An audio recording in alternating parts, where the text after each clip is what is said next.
On Thursday, June 17th, Joe Biden signed into law Juneteenth officially as a federal holiday.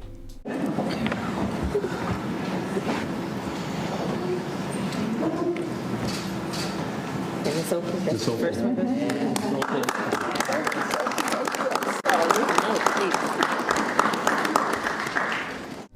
But a lot of people don't know what Juneteenth is.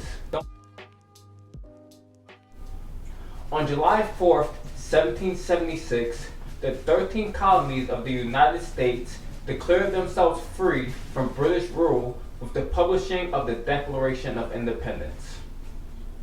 Just 27 days later, on August 2nd, 1776, the Declaration of Independence was officially signed, formally freeing the 13 original colonies from British rule.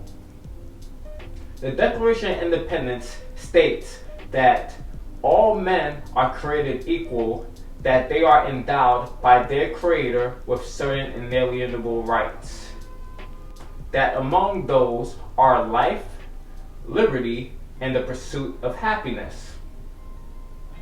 At this moment, Americans were officially free and was well on its way to becoming the great free nation that it was today. Right? Right? Well, yes and no. It's true that citizens were free at this point, but the issue was black people were not yet considered citizens or even people at that point. They were viewed as property. We still have 89 years, 45 days, 22 hours, 31 seconds, and 12 milliseconds before we're beyond that point of black people no longer being viewed as property and slavery was officially over.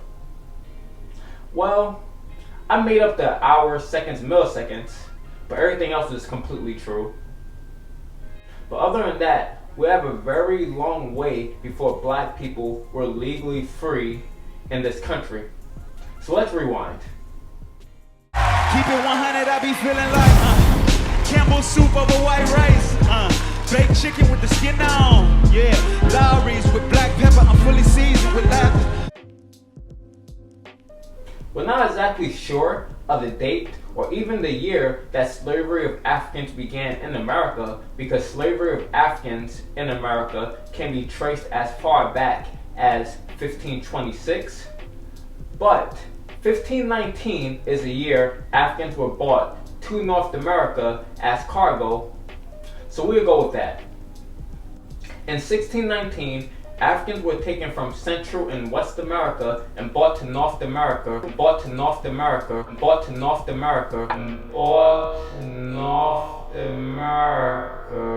During the 250 years the institution was legal, and an estimated 645,000 Africans were imported to what would become America.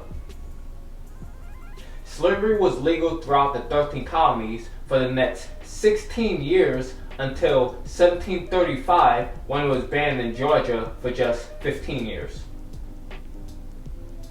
After the American Revolution, northern states one by one passed emancipation laws as the South further committed to slavery. The North didn't pass emancipation laws out of the kindness of their hearts or for altruistic reasons.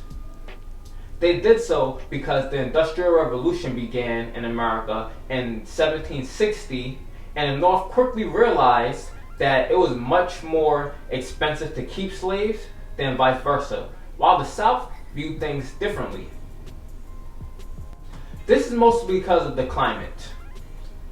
The Northeast in America did not and still does not have the climate conducive for growing crops, especially the money crop, which was cotton, while the South had the perfect climate for that. At the time, technology didn't exist to extract the seed to make cotton, so whites in the South used their property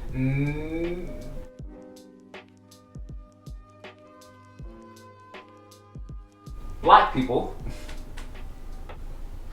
to extract the seeds from cotton.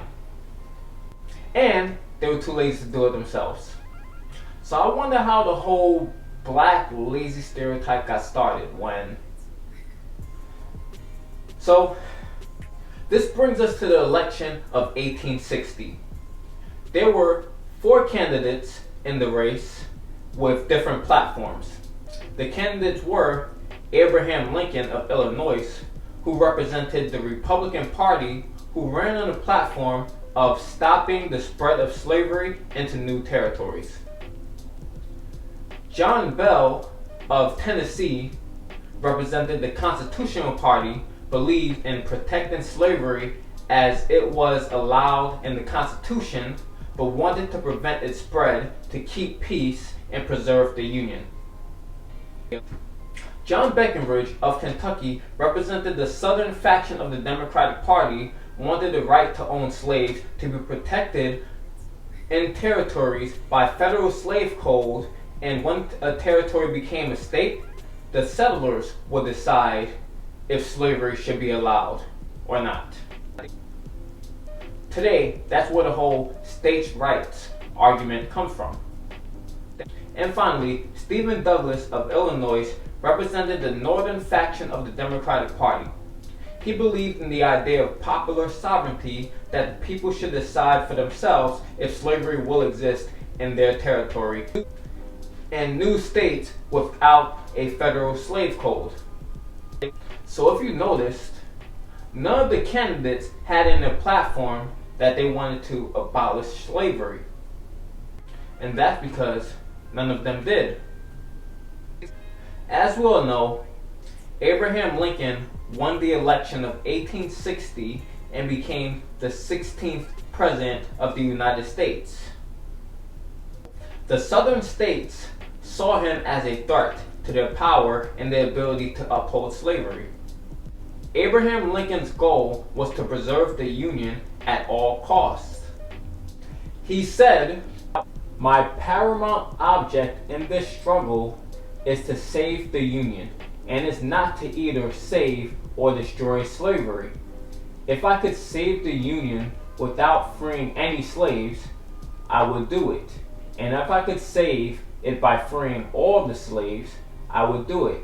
And if I could save it by freeing some and leaving others alone, I would do that also." So Abraham Lincoln clearly didn't care about freeing the slaves. He was rather indifferent to freeing the slaves. He didn't really care. The only thing he really wanted to do, his prime objective, was to preserve the Union.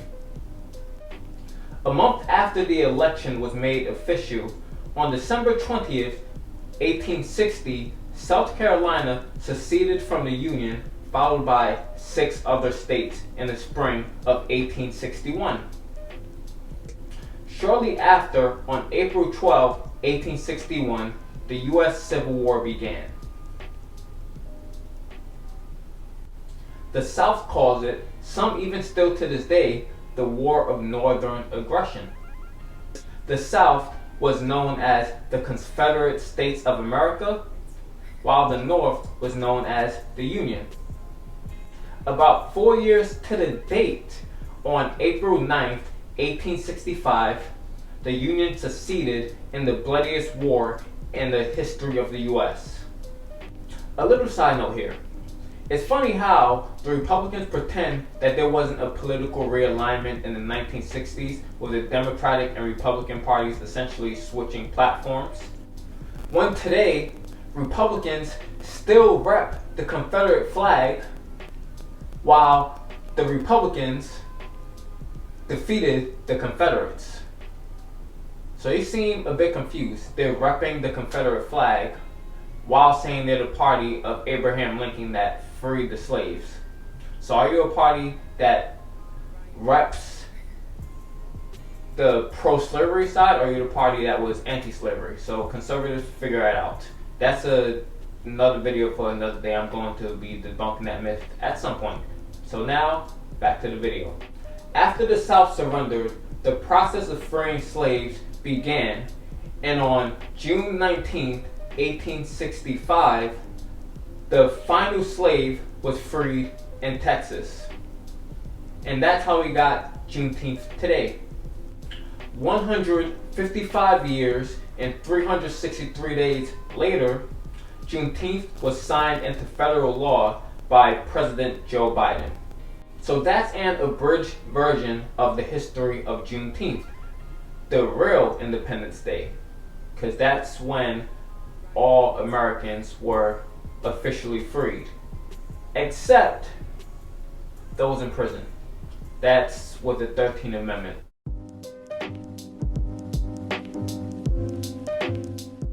That's a topic I'm going to expand on in another video.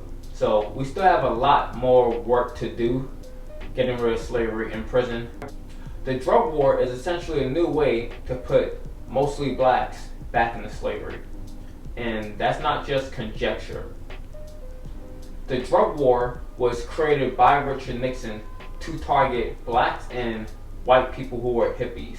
So the way that manifested is today, black people are locked up at 10 times the rate for using the same drugs that white people do, mostly marijuana.